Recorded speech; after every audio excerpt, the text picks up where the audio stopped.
Greetings, beautiful people. Welcome to Nanaba's Kitchen. Let us talk about Kinky. How I suffered to learn and perfect this recipe.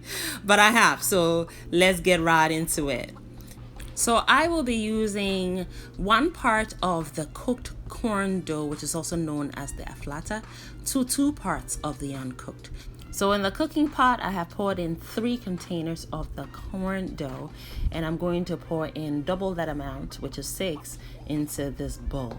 Keeping in mind the total amount of corn dough you've measured out, the cooked and uncooked, you want to season accordingly, friends, because this is the only opportunity you'll get to season your kenkey in the long run. So add lots of salt to the pot because that's what we're going to cook to get the aflata. And using the same container, you're going to measure out an equal amount of water to the corn dough in the pot. So we had 3 containers of corn dough in the pot, and now we've added 3 containers of water to it. And then using your fingers, you want to make sure that the corn dough is completely dissolved and lump free before you set the pot on the stove.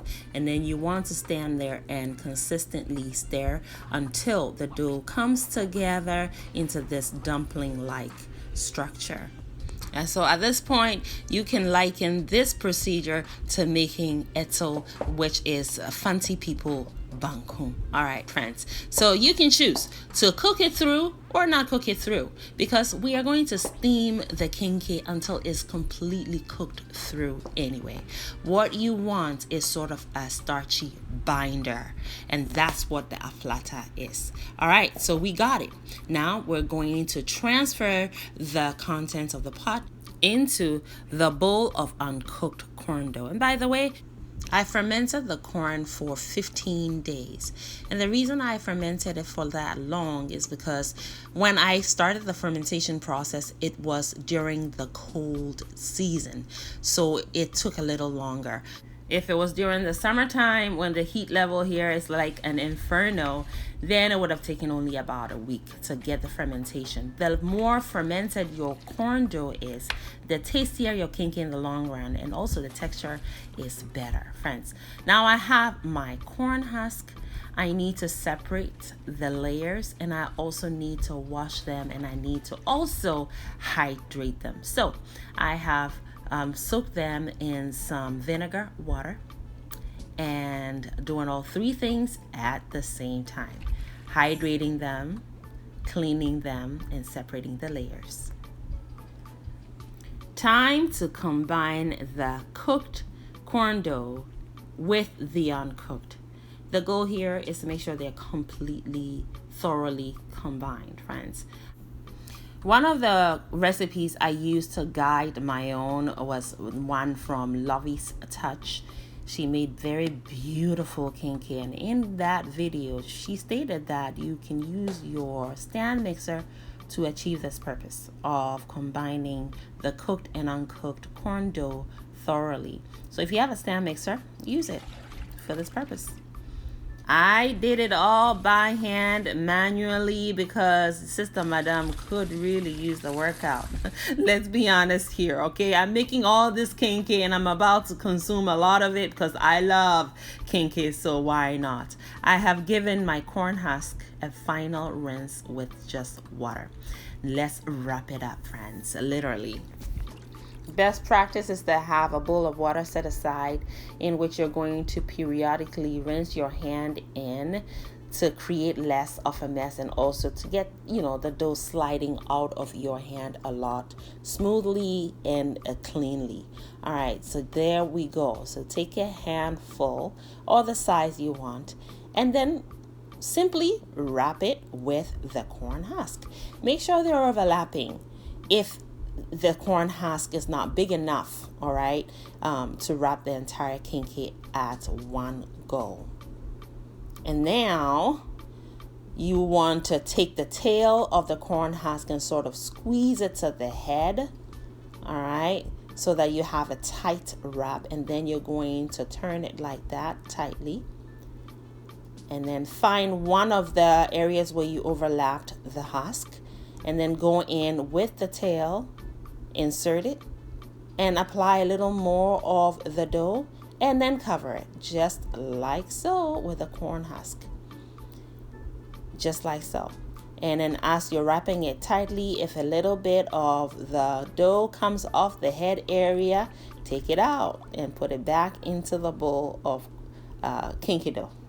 Just like so. And then mold it. Mold it because you want it to be pretty in the end. Just like that. We're done with one. Let's try another one. So I have rinsed my hand. You see how nice and clean everything is looking. That's what makes cooking fun, when you don't have much of a mess going on. At least for me. All right, same procedure. Now you want to tightly wrap it. Just like that. Turn the tail around until it's tight enough. Find an insertion area, go in with your index finger to create a hole. Insert the tail, apply a little more of the dough, and voila. Now you want to mold it so you have a very smooth, beautiful looking kinky. We will be cooking soon. And while you're enjoying the process, beautiful people, please don't forget to give me a thumbs up to push this video far. And also, if you are new to this channel, I would like to warmly welcome you. Thank you so much for clicking. Welcome to the family. And to my existing subscribers, my family, I love you all. I appreciate every single one of you. Thank you so much for your continued support and love. Friends, we are almost done wrapping these kinky. We're going to be cooking shortly. And I hope that you are enjoying the process, friends. And while I do appreciate that most of you who may be watching this video already know what kenkey is, I am also aware many others watching may need a little education on what kenkey is. So it is a dish raining from Ghana, West Africa. It is considered to be street food. It is had with salsa, a spicy salsa, so a fresh tomato, onion, chili mixture seasoned with salt. And most of the time it is served with a fried or grilled fish. These days you'll have it with any fried seafood, shrimps, even octopus. Some have it with grilled pork. It is also often paired with soups and stews, and it is also can be mashed into a beverage, into a smoothie, and we call that iced kenkey. Friends, so we are ready to cook. You'll need a heavy pot to cook your kenkey because it's going to cook for hours. You want to line the bottom of the pot with some corn husk so that the kenkey does not have direct contact with the heat to prevent it from burning. And then you want to arrange your kenkey in there, and please be strategic with that so you're maximizing on the space, especially when you're cooking a lot of kenkey like this. And then add some hot water to it. You want the hot water to be just about halfway up, and then you're going to cover it with some more corn husk to sort of contain the steam, because kenkey is cooked with steam, all right, from the heat generated from the water in there. All right, before the lid goes on, just like so. Now, another pot you can use is your cast aluminum pots. In fact, that is what is used back home in Ghana. You can also use your clay pots. You can use your stainless steel, especially if they're multiple ply. Remember that it just needs to be a heavy pot because you're going to cook it over a period of time. Now, it's been an hour. We're going to cook it for almost 4 hours because I'm cooking a lot of kenkey. The longer you cook your kenkey, the softer and the better the texture will be. All right. Now you're going to need to add some more water as you go. So every hour, just set the timer. Every hour you want to kind of go in and check. And we're cooking on medium heat, by the way. You want to go in and check on the level of water in there and top it up if you need to. Another hour has come, and we're going to check and see what's going on. It is steaming beautifully. Yeah, we're almost there. It's coming together. Now I just want to take a look at the texture of it. And it's so beautiful and soft, friends. Yes. Yes. So in the past, I shared a kinky recipe, and the ratio of the cooked to the uncooked corn dough was perfect. Just look at that. How soft is that? However, I didn't cook it long enough, friends. I did not cook the kinky long enough. So the texture was off. So I did some research, learned a lot, watched lots of videos, and here we are, friends. Yes, beautiful. Now we're ready to serve. I cooked it for almost 4 hours, by the way. And here we have it. And recently watched Sianoki cook Kinky with millets, which I was so blown away by that recipe. I was so inspired by it. Now, one thing that caught my attention in her video was that she stated that her grandmother or one of her relatives stated that you can never overcook Kinky. I took that point with me and pocketed it. Friends, look at that. And she is so right.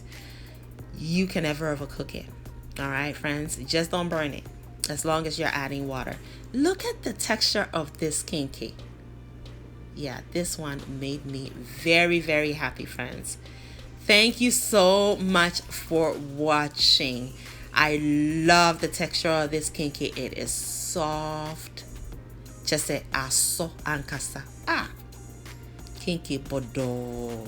I am refined. The texture is just right. We're going to serve it today with some fried fish and some meko. Meko or shito. Meko is freshly ground pepper. And I also have some fried shito on the side, our black pepper sauce or chili oil. And I will be sharing with you how I fried this fish, as well as how I put this salsa right here together. Delicious, friends. Very, very delicious. I enjoyed. This is my plate. Yeah, I did all this work. Okay, I did all this work, and so yeah, I'm going to enjoy one kinky with all these accompanying goodies, friends. I hope you're inspired to try this very easy kinky recipe. I appreciate you all for your support and your love. If you enjoyed the process and the video, kindly leave me a thumbs up. Also, please share the video and subscribe. Thank you all so much for watching, and please, please make it a great day. And as always, have fun, especially in that kitchen. See you soon on my next one. Thank you, beautiful person, for watching the video all the way to the end. Kindly leave me a comment and subscribe down below, and don't forget to share the video as well. Also, watch more videos. It is chop time, and here in Anaba's kitchen, chop time is always yes, friends. So pull up a chair. We are all friends and family here.